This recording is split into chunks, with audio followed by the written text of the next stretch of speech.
Hello दोस्तों, how are you? I think सारे के सारे सभी अच्छे होंगे। Today I will be discuss about the enzymes. This is the most important topic include in the subject of biochemistry. Biochemistry का एक चैप्टर आता है जिसको हम एंजाइम कहते हैं, जो कि बहुत ही इम्पोर्टेंट है। 2006 और 2007 के अंदर ये एंजाइम टॉपिक पूछा गया है। आई थिंक बीएससी नर्सिंग वाले फर्स्ट ईयर को सभी को पढ़ना चाहिए। तो हम लोग जानेंगे कि एंजाइम्स क्या होता है। तो एंजाइम यूज्ड बाय कून है। सबसे फर्स्ट टाइम जो है ना, एंजाइम्स को उसने यूज किया था कून ने। कून ने एक साइंटिस्ट है जिसने एंजाइम को टर्म दिया था। एंजाइम एक ग्रीक वर्ड है जिसका मीनिंग होता है ईस्ट, यानी कि ये लाइव भी होता है और मतलब लाइव होता है जिससे हम क्या करते हैं, प्रोड्यूस करते हैं।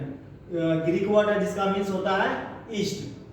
मैंने डिफिनेशन लिखा है, enzymes are the organic substance present in cell in minute amount that accelerate the rate of reaction associated with life process. यानी एंजाइम एक ऐसा ऑर्गेनिक सब्सटेंस है, एंजाइम एक ऐसा ऑर्गेनिक सब्सटेंस है जो कि केमिकल रिएक्शन में मिल करके और रेट ऑफ द रिएक्शन को क्या करता है, इंक्रीज कर देता है।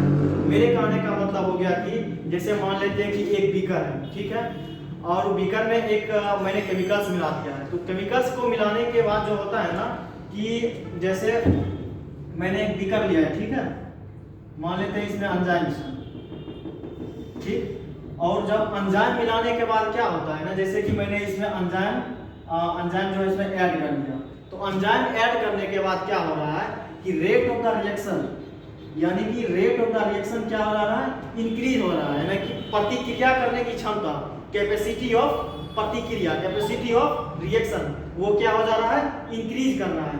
उसी को हम क्या बोलते हैं, एंजाइम्स कहते हैं। जैसे कि बहुत सारे एंजाइम्स होते हैं, एमाइलेज हो गया, पेप्सिन हो गया। पेप्सिन एक ऐसा एंजाइम है जो कि स्टोमक में पाया जाता है, जो कि चिप सेल से, गैस्ट्रिक चिप सेल से वो प्रोड्यूस होता है पेप्सिन एंजाइम, जो कि स्टोमक में पाया जाता है। तो पेप्सिन एंजाइम का क्या काम होता है ना, कि वो जो इंजेस्टेड प्रोटीन होता है, जो इंजेस्टेड फूड होता है, जैसे मैंने फूड लिया, तो फूड लेने के बाद क्या होता है, तो इंजेस्ट होगा, तो उसमें फूड में प्रोटीन होता है, कार्बोहाइड्रेट होता है, तो उस प्रोटीन को डाइजेस्ट करने के लिए, प्रोटीन को डाइजेस्ट करने के लिए क्या होता है, पेप्सिन एंजाइम वहां पर प्रेजेंट होता है। यानी कि हम ये कह सकते हैं कि एंजाइम क्या किया, उसने डाइजेस्ट करने का काम किया। अगर पेप्सिन एंजाइम नहीं रहेगा तो फिर वो डाइजेस्ट नहीं करेगा। इसलिए मैंने ये एक पॉइंट लिखा है, विदाउट एंजाइम नो लाइफ, यानी कि एंजाइम के बिना लाइफ है ही नहीं। जैसे फिर मैं एग्जांपल ले रहा हूं, जैसे सेलेब्री ग्लैंड जो होता है ना, वो एक एमाइलेज, सेलेब्री ग्लैंड जो है वो एक एंजाइम को सेक्रेशन करता है जिसको हम बोलते हैं एमाइलेज। एमाइलेज क्या करता है, वो सेलेब्री ग्लैंड से प्रोड्यूस होता है, जो कि फूड लेते हैं तो फूड को जब हम क्रशिंग करते हैं तो क्या होता है, उसके साथ मिल करके फिर इंजेस्टेड होता है, हम लोग स्टोमक में फिर लेते हैं। तो यानी क्या हो गया कि एंजाइम्स का बहुत बड़ा ही रोल है, एंजाइम के बिना लाइफ है ही नहीं। इसलिए मैंने लिखा है, enzymes are the organic substance present in the cell in minute amount that accelerate the rate of reaction associated with life process। यानी कि लाइफ प्रोसेस में एसोसिएटेड है, यानी कि एंजाइम को क्या किया मैंने, मिलाया, और उसका रेट ऑफ रिएक्शन क्या हो गया, रेट ऑफ रिएक्शन क्या हो जाता है, इंक्रीज कर जाता है। प्रतिक्रिया की क्षमता जो होता है इंक्रीज कर देता है। उसी को हम क्या कहते हैं, एंजाइम्स कहते हैं। ये हमारा डिफिनीशन हो गया। अब है कि कैटलिस्ट क्या होता है, एक टर्म आता है उसको हम कहते हैं catalyst. The substance that behave in this manner are called catalyst agent. यानी कि कैटलिस्ट एजेंट जो होता है एक ऐसा सब्सटेंस है जो कि उसमें इन्वॉल्व हो करके और उसको क्या करता है, इन्वॉल्व हो करके उसका क्षमता को बढ़ा देता है, रिएक्शन को बढ़ा देता है। मतलब रिएक्शन होने में वो इन्वॉल्व होता ही होता है। तो उसको हम क्या बोलते हैं, कैटलिस्ट बोलते हैं। जैसे कि मैंने लिखा यहाँ पे हाइड्रोजन और ऑक्सीजन, इसको मैं प्रतिक्रिया करवा रहा हूँ, यानी इसको मैं रिएक्शन करवा रहा हूँ। तो क्या होता है कि हाइड्रोजन और ऑक्सीजन को जब मैंने मिलाया तो नॉर्मल एटमॉस्फेरिक प्रेशर में ये कोई भी रिएक्शन नहीं हो रहा है, ठीक है, मतलब हाइड्रोजन है और ऑक्सीजन है, ठीक। तो नॉर्मल एटमॉस्फेरिक प्रेशर में कोई भी रिएक्शन नहीं बन रहा है, कोई भी प्रोडक्ट नहीं बन रहा है। लेकिन जब हाइड्रोजन और ऑक्सीजन को मिला रहे हैं in the presence of platinum, that is called platinum. यानी कि यहाँ पे क्या हो रहा था कि जब हाइड्रोजन ऑक्सीजन को मैंने मिलाया और नॉर्मल एटमॉस्फेरिक प्रेशर में ये कोई भी प्रोडक्ट नहीं दे रहा है, जबकि अगर मैं बात कर रहा हूँ हाइड्रोजन और ऑक्सीजन को प्लेटिनम के साथ में मिला रहा हूँ तो क्या हो रहा है कि वाटर का फॉर्मेशन कर रहा है। इसका मतलब ये हो गया कि मैंने यहाँ पे प्लेटिनम तो नहीं मिलाया ना, पर यहाँ पे मैं यहाँ पे प्लेटिनम मिला रहा हूँ। इसका मतलब इसको हम क्या बोल देंगे, कैटलिस्ट बोल देंगे। मैंने लिखा है कि the platinum increase the speed of reaction, यानी कि प्लेटिनम, यहाँ पर प्लेटिनम का क्या काम है कि रेट ऑफ रिएक्शन को इंक्रीज कर रहा है, उसी को हम क्या बोलते हैं, कैटलिस्ट बोलते हैं। यानी कि इस प्लेटिनम को हम क्या बोल देंगे, कैटलिस्ट बोल देंगे, कैटलिस्ट। ठीक है, the speed of reaction without used up in the reaction में यूज नहीं हुआ है, लेकिन ये इन्वॉल्व है इसमें प्लेटिनम, तब ये क्या हुआ, वाटर का फॉर्मेशन कर दिया। मैंने क्या बोला एक बार फिर से ध्यान में देना है कि हाइड्रोजन और ऑक्सीजन को मैंने मिलाया और नॉर्मल एटमॉस्फेरिक में कोई भी प्रोडक्ट नहीं बन रहा है, कोई भी रिएक्शन हो ही नहीं रहा है। अगर जब मैं बात करूं कि प्लेटिनम, हाइड्रोजन और ऑक्सीजन को मैंने मिलाया और in the presence of platinum that formed water, that is H2O, तो वो क्या हो गया कि कैटलिस्ट हम कर देंगे यहाँ पे प्लेटिनम। यहाँ पे नहीं था तो रिएक्शन नहीं हुआ, लेकिन जब यहाँ पे मैंने प्लेटिनम का यूज किया तो क्या हुआ, यहाँ पे वाटर का फॉर्मेशन कर दिया। इसका मतलब ये हो गया कि ये जो मैंने डाला है ना, इसी को हम क्या बोलते हैं, कैटलिस्ट बोलते हैं। यानी कि rate of the reaction, speed of reaction को क्या किया, बिना यूज किए हुए रिएक्शन में क्या किया, इंक्रीज कर दिया। ठीक है, तो ये प्लेटिनम का होना बहुत ही जरूरी होता है। मैं बहुत सारे रिएक्शन को बताऊंगा कि उस रिएक्शन में जब तक वो कैटलिस्ट इन्वॉल्व नहीं होते हैं ना, तब वो रिएक्शन बनता ही नहीं है। जैसे कि मैंने यहाँ पे दिखाया है, हेबर्स प्रोसेस भी मैं भी बताऊंगा, उसमें वो मैं आगे की लेक्चर में बात करूंगा। फिर है कि एंजाइम एक प्रोटीन ही है, सीधा माना कि एंजाइम क्या है, एक प्रोटीन ही है। तो enzymes are protein in nature, यानी कि एंजाइम जो होता है ना, एक प्रोटीन ही है। इनएक्टिव एट 0 डिग्री सेल्सियस, यहाँ पे एक चीज ध्यान में देता है कि 0 डिग्री सेल्सियस पे जब टेम्परेचर हम रखेंगे 0 डिग्री सेल्सियस पे, तो वो इनएक्टिव हो जाता है, मतलब काम करेगा ही नहीं। ठीक है, अब जैसे ऐसे समझ लो मैं हूं, ठीक, और अगर मैंने खाना नहीं खाया तो मैं इनएक्टिव रहूंगा ना, एक्टिव तो नहीं रहूंगा। नहीं खाना नहीं खाने के बाद क्या होगा कि मैं बोल नहीं पाऊंगा, सही तरीके से खड़ा नहीं रह पाऊंगा, यानी कि मैं इनएक्टिव हो जाऊंगा। और जैसे मैं खाना खा लेता हूं तो मेरे अंदर क्या होता है, एनर्जी आ जाता है, तो मैं एक्टिव हो जाता हूं। ठीक है, ठीक उसी प्रकार इनएक्टिव हो जाता है 0 डिग्री सेल्सियस पर। जब टेम्परेचर 0 डिग्री सेल्सियस हो जाएगा वो इनएक्टिव होगा, काम ही नहीं करेगा एंजाइम। ठीक है, and destroyed by 100 degree Celsius, और डिस्ट्रॉय हो जाता है 100 डिग्री सेल्सियस पर। मतलब जब टेम्परेचर को 100 डिग्री सेल्सियस रखेंगे उस समय क्या होगा, ये एंजाइम खत्म हो जाता है, एंजाइम मर जाता है, डिस्ट्रॉय हो जाता है। ठीक है, तो याद एक पॉइंट ध्यान में रखना है, 2 पॉइंट कि 0 डिग्री सेल्सियस पे इनएक्टिव हो गया, 0 पे इनएक्टिव, और 100 पे मर जाएगा, डिस्ट्रॉय हो जाता है। ठीक है,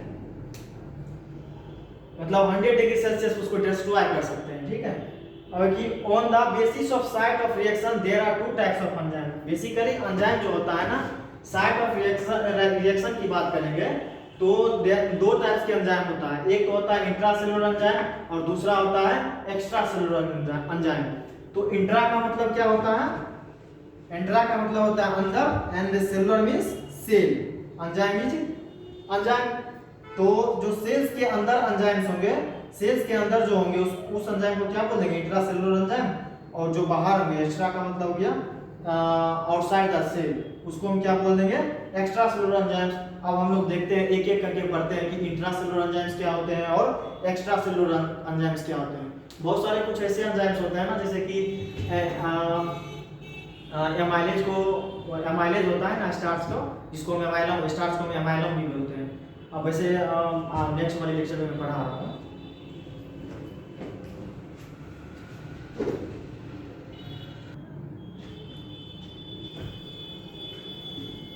तो हम इंट्रासेलुलर एंजाइम्स की बात करेंगे। तो फर्स्ट में intracellular enzyme. Intracellular enzymes are the endo enzymes functioning the cell, यानी कि इंट्रासेलुलर एंजाइम्स का मतलब होता है कि सेल के अंदर का, तो सेल के अंदर का मतलब हो गया एंडो एंजाइम्स, मतलब एंडो का मतलब क्या हो गया, अंदर वाला एंजाइम्स है। फंक्शनिंग द सेल यानी कि सेल में फंक्शन करेगा, सेल के अंदर में ये फंक्शन करेगा करता है, उसको हम इंट्रासेलुलर एंजाइम्स कहते हैं। जैसे हमारा ये सेल है, ठीक है, तो हम इसको तो बोलते हैं एक्स्ट्रा सेलुलर, और इसको क्या बोलते हैं, इंट्रासेलुलर। इंट्रासेलुलर यानी कि सेल के अंदर जो है, सेल के अंदर जो है इसको इंट्रासेलुलर बोलेंगे, और सेल के बाहर एक्स्ट्रा सेलुलर मतलब एक्सो। एक्सो का मतलब क्या होता है, बाहर। तो एक्स्ट्रा सेलुलर हो गया यानी सेल के अंदर जो काम करेगा, इसमें जो काम करेगा उसी को हम क्या बोलते हैं, इंट्रासेलुलर एंजाइम्स। और they synthesize cellular material and also perform catabolic reaction which provide the energy required by the cell. कहा है कि ये सिंथेसाइज होता है सेल मटेरियल के अंदर, यानी कि सेल जो है ना इसके अंदर ये क्या होता है, सिंथेसाइज होता है, मतलब बनता है। आल्सो परफॉर्म कैटाबॉलिक रिएक्शन, एक तो एनाबॉलिक रिएक्शन होता है और एक कैटाबॉलिक रिएक्शन होता है। इसके अंदर क्या होता है, कैटाबॉलिक रिएक्शन होता है जो कि एनर्जी प्रोवाइड करता है सेल के लिए, ठीक है। ये सेल के लिए एनर्जी प्रोवाइड करता है, उसी को हम क्या बोलते हैं, इंट्रासेलुलर एंजाइम्स बोलते हैं। ठीक उसी प्रकार एक्स्ट्रा सेलुलर क्या बोलेंगे, कि जो सेल के बाहर होगा, यानी कि एक्सो कह देंगे इसको, यानी कि एक्स्ट्रा सेलुलर एंजाइम्स की बात करेंगे। Extra cellular enzymes are the exo enzymes. मैंने कहा था ना, एक्सो एंजाइम मतलब एक्स्ट्रा सेलुलर, सेल के बाहर काम करेगा। Functioning outside the cell, cell के बाहर फंक्शन करेगा, काम करेगा। They are produced by the other cells, यानी कि दूसरे सेल से क्या होता है, प्रोड्यूस्ड होता है। एक्स्ट्रा सेलुलर दूसरे सेल से प्रोड्यूस्ड होता है। Are secreted to other parts of the body, body के क्या होता है, दूसरे सेल से प्रोड्यूस्ड होता है और क्या करता है, फंक्शन करता है। जैसे कि हमारा हो गया डाइजेस्टिव एंजाइम, मैंने पहले भी बताया था कि स्टार्टिंग में मैंने बताया जैसे पेप्सिन हो गया, तो पेप्सिन क्या होता है, स्टोमक के अंदर पाया जाता है ना, उसको हम क्या बोलते हैं, डाइजेस्टिव एंजाइम बोलते हैं। यानी कि क्या हो गया, डाइजेस्टिव एंजाइम हमारा क्या हो गया, एक्स्ट्रा सेलुलर एंजाइम्स हो गया, ठीक है, क्योंकि स्टोमक के अंदर है ना, उसको क्या बोलेंगे, एक्स्ट्रा सेलुलर एंजाइम बोलेंगे। और जो इंट्रा सेलुलर होगा उसको हम क्या बोल देते हैं, इंडो एंजाइम्स, इंट्रासेलुलर एंजाइम्स, ठीक है।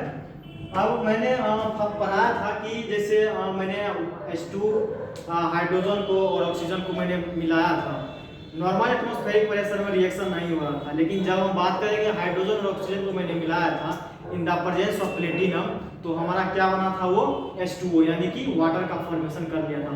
ठीक उसी प्रकार मैंने एक एग्जांपल यहाँ पर लिखा है हैवर्स प्रोसेस में।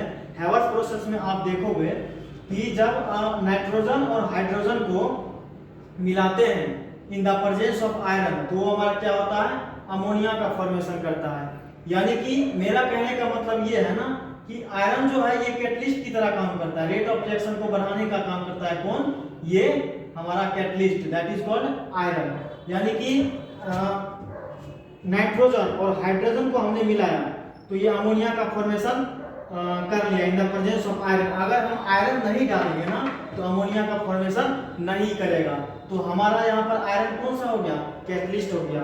ये हेवर प्रोसेस है, मतलब हेवर एक साइंटिस्ट का नाम थे, तो उसने इस प्रोसेस को दिया था, तो मैंने यहाँ पर एग्जांपल लिख दिया। अब जैसे मैं बता रहा हूँ कि मैं टीचर हूँ और स्टूडेंट बैठा हुआ है, तो मैं ये क्या हो गया, एक स्टूडेंट, एक टीचर हो गया और ये एक स्टूडेंट हो गया।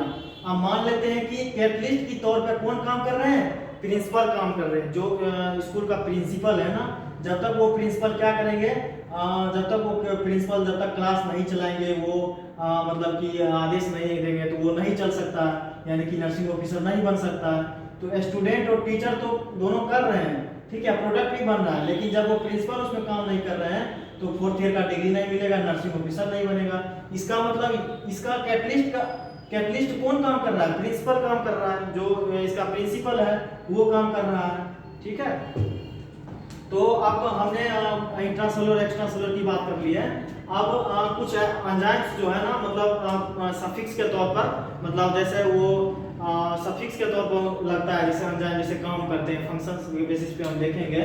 तो how the enzymes are named and classified, मतलब किस तरह से एंजाइम को हम क्या करते हैं, नेमिंग करते हैं, किस तरह से हम लोग नेमिंग करते हैं या फिर क्लासिफाई करते हैं, ठीक है। Some enzymes such as ptyalin, pepsin, trypsin and erepsin, ये सब ऐसे एंजाइम्स हैं, ठीक है, ये सब ऐसे एंजाइम, इसको छोड़ करके, इस एंजाइम्स को छोड़ करके, यानी कितने एंजाइम्स हो गए, 1 2 3 और 4, इस 4 एंजाइम को छोड़ करके बाकी का एंजाइम जो क्या होता है, usually named by adding the suffix, यानी कि जैसे काम कर रहे हैं, जैसे मान लेते हैं कि माल्टेज है, ठीक है, जैसे कि माल्टेज है, तो जहां पर भी एज लगा हुआ होगा, ए ऐसी जहां पर भी एज लगा हुआ होगा वो हमारा क्या हो जाएगा, एंजाइम्स हो जाएगा, ठीक है।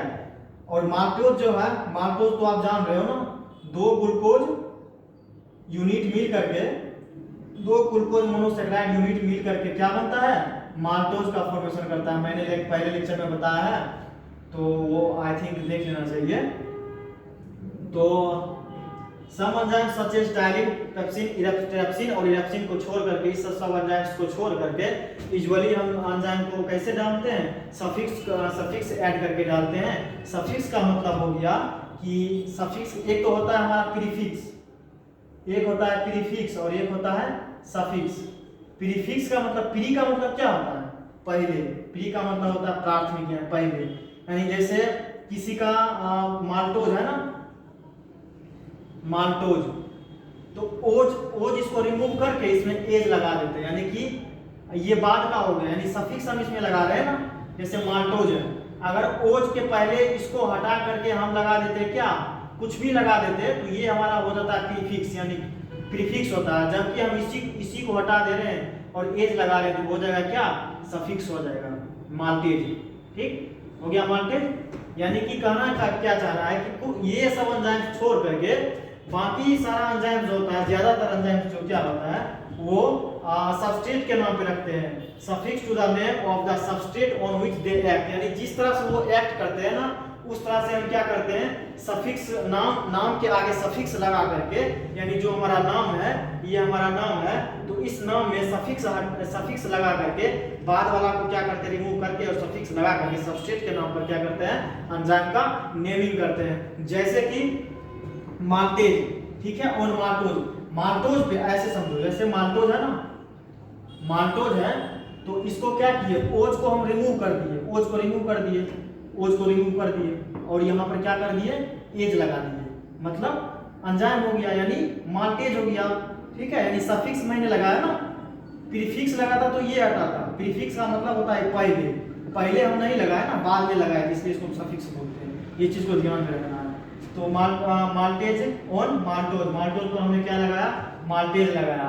ये सब हम बताएंगे कि सबस्ट्रेट क्या होता है, एंजाइम सबस्ट्रेट कॉम्प्लेक्स होता है, जो कि हम आगे बताने जा रहे हैं, वो हम बताएंगे। तो माल्टोज पे क्या होता है, माल्टेज, लैक्टोज पे क्या होता है, लैक्टेज, लिपिड्स पे क्या होता है, लाइपेज, कार्बोहाइड्रेट्स पे क्या होता है, कार्बोहाइड्रेजेस, प्रोटीन पे क्या होता है, प्रोटीएजेस, और स्टार्च पे क्या होता है, अमाइलेजेस, स्टार्च को हम अमाइलम भी कहते हैं। अब हम लोग देखते हैं कि कुछ ऐसे एंजाइम्स होते हैं जो कि